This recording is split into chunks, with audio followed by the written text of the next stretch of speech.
to talk about the race this year with 19 years of racing in California. I want to introduce our ambassadors, Jens, Voight and Freddie Rodriguez, Fast Freddie Rodriguez, just to talk a little bit about what the courses are going to be like. Prepare the riders to your right. Let them know what's coming up for them. Alrighty, so first stage. I think it's fairly safe to say. By the way, this is Jens, not yes. Freddie. I'm Jens, yes. German translator, Spanish translator. Jawohl, alles wird gut. So yeah, first stage, San Diego. I believe there's a little uphill in the middle, not too much, just to warm up the legs a little bit. But I'm fairly sure it will come down to the gentleman next to me to win it. It's going to be a field sprint. I believe it's going to be a big peloton coming together to the finish line. It's going to be a sprint, so I believe one of these gentlemen here on this podium is probably going to win the first stage already, because I believe it's going to be a field sprint. So probably Freddie would agree to it, because it's 70 kilometers flat after the last climb. So I think everybody comes back and we will have the sprinters battling it out. And then second stage, Freddie, what do you think about that one? Well, when we go in the second stage, basically, we're coming in Santa Clarita. You guys, we're going basically one of our backward stages of a couple years ago. Some of these roads are, home to me. I grew up in LA, so as a kid, these are roads we all raced on. So it's fun to see this caliber racing in our home roads. So it's going to be really exciting for the fans. But I still think there are climbs that a lot of these world-class sprinters can get over. So I can see especially Sagan getting there for a finish and bowing out for a sprint coming into Santa Clarita. I think there's a small chance for breakaway actually making it, because it's a little bit undulating, and then if the sprinter teams decide a little too late to chase, I think there's a fair chance that actually breakaway might just make it to the finish line.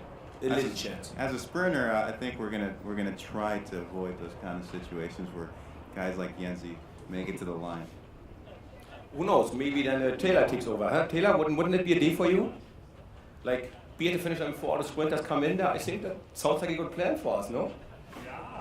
Yeah. So, off to stage 3.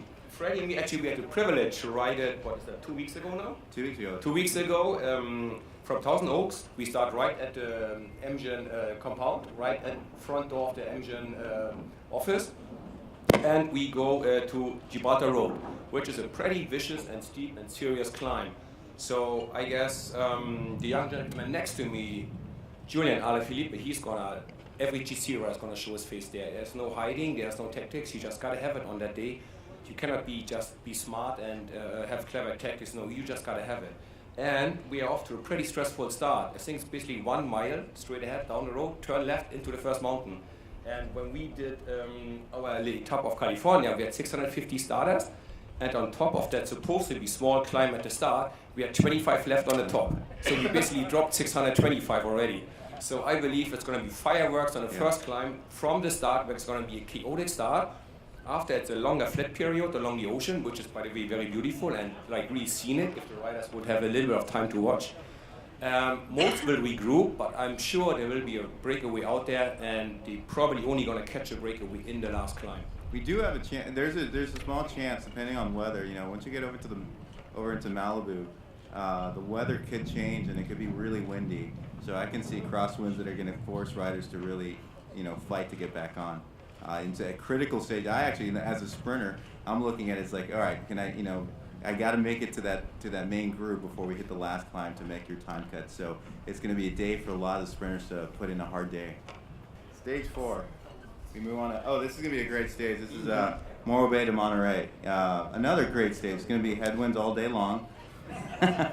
It's a beautiful stage. It's one of my favorite rides. Once you get into Big Sur, you got the rolling hills. Some of them are mountains, but a lot of climbing, through Big Sur. You're gonna, get a chance to look over to the left occasionally and see our beautiful coastline. It's one of my favorite rides. I love it, and I think in this stage it's gonna be one of the stages where a breakaway can make it, because it's a long stage for the leader to control the race, and I would predict it's something that you would want to let the breakaway stay out and hopefully control your energy for the bigger stages coming up.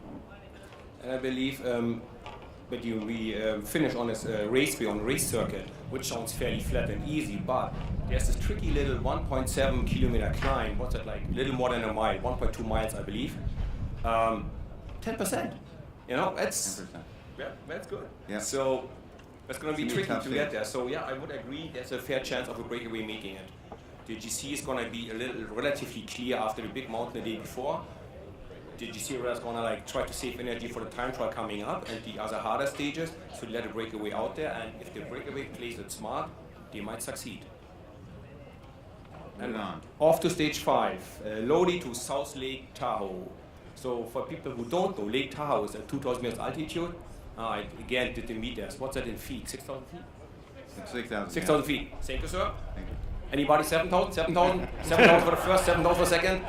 So 6,000 feet we have. So I believe that's a good one. I mean, it's a gradually steady climbing. So it's not one killer mountain, but it's just going uphill forever. And I'm going to be watching it and enjoying it. See the boys battling it out. I actually had Peter's name written on that stage. I think Peter has a fair chance. I mean, he surprised us a few times here, how good he can climb and how fit and how motivated he is for this race. In case you folks don't know, the project Peter Sagan for World Champion started last year here in Tour of California. He won this race in a spectacular, really tight finish, and probably that was the first step of him getting in shape for the World Championship. So I think stage 5, again, the overall contenders need to show their faces, need to show their cards. It's a long day as well, lots of climbing, altitude, but whoever have been up at Lake Tahoe, that must be one of the most beautiful places on our planet, I would say, right? That's second to none up there. I mean, it's beautiful. It's definitely the finish. If you guys haven't seen the finish is going to be a really tough finish. Really, steep little climb leading into the last couple hundred meters over by the Heavenly Resort. So it's going to be a tough finish, but it's definitely one that Sagan can put together. Stage 6, the TT. That's easy. Sir Bradley Wiggins, world hour record holder, Olympic champion. I think there is no pressure, Bradley, but I think we'll be looking at you there for this one. So it's a 12.5 mile TT, 20 kilometers. So all right, now that we've rewarded to Bradley, let's get to stage 7. Alrighty, good, exactly. We'll make it easy. Stage 7. Yeah, so that's an amazing ride. That's if you guys haven't done Levi's Grand Fondo, we're going to be on a lot of his roads. It's a beautiful day of riding. It's going to be one of those tough, rolling hills. Again, we're going to be excited to see a sprint finish there. It's one of those races where it's tough, but the group's going to stay together for a sprint finish.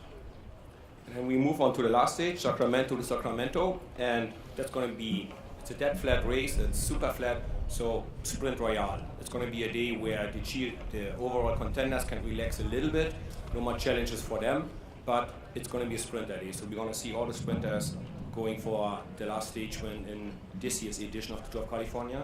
So that's going to be an interesting day to finish in the city around the Capitol there. You could see some strong headwinds going through Sacramento. So I remember 2 years ago we had echelons coming into the finish. So yes, I remember that too. Yes. Mm-hmm. So it could be a tough stage. But no, we count on good weather, we count on good wind. It's going to be a fun day for the boys.